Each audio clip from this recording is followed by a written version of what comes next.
Hi, welcome to Bookie. Today we will unlock the book The Inner Game of Tennis. Hearing this title, you may be wondering, this book is written for athletes, why should I read it? This is a typical reaction for many listeners. It is true that a tennis coach wrote this book and that it contains the keys to winning a tennis match. Although the book is about athletic competition, the logic it puts forth about success applies to everyone. W.Timothy Gallwey wrote the book because he noticed a phenomenon in his career as a tennis coach: many players find instructions easier to remember than to execute. During his training courses, Gallwey instructed his students personally and evaluated every shot. The players all knew exactly what they were doing wrong, which swing was too high. They tried to correct themselves but still could not greatly improve their swing. Rather than offering more suggestions, Gallwey took a passive approach, observing but making fewer comments. He made a few strokes as examples, offering as few instructions as possible. To his surprise, the errors he saw but didn't mention corrected themselves without the student being aware of their mistakes. They could master techniques in a better way by simply watching and imitating the actions of the coach. Based on this scenario, Gallwey concluded that when a player is too concerned about whether he is playing perfectly, it can compromise his control and lead to frequent mistakes. Having a perfect technique is not enough for a game.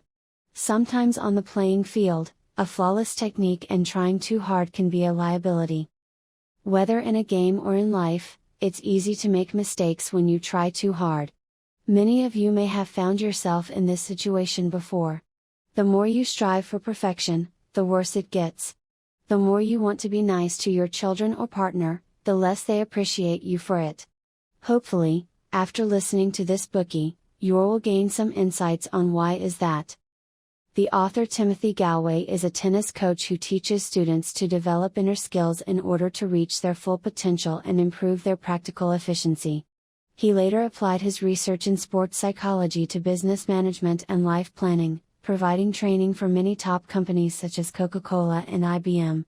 Gallwey is known as a leading American sports psychologist and a pioneer of innovative coaching techniques. The Inner Game of Tennis is part of Gallwey's Inner Game series, selected as one of the world's 50 best-selling motivational books.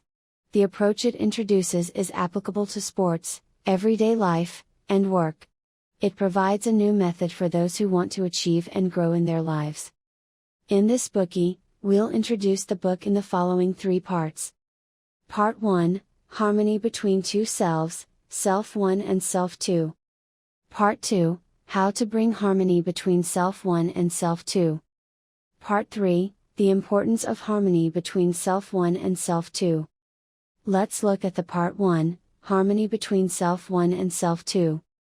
Gallwey begins his book by telling us that every game, including tennis, is composed of 2 parts, the outer game and the inner game.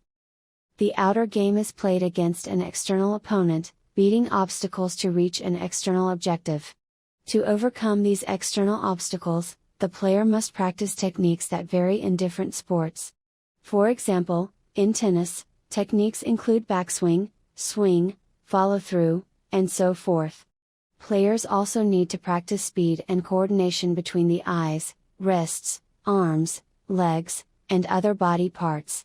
Usually, players' daily training is for the outer game. As for the inner game, it takes place in the mind of the player. In this game, the opponent is yourself. It is played against obstacles such as lapses in concentration, nerves, self-doubt, and reproach. Peak performance occurs only when the mind is calm and at one with the body. Gallwey gave his students specific instructions when teaching them. For example, he would say, "Now you're taking your racket back too late.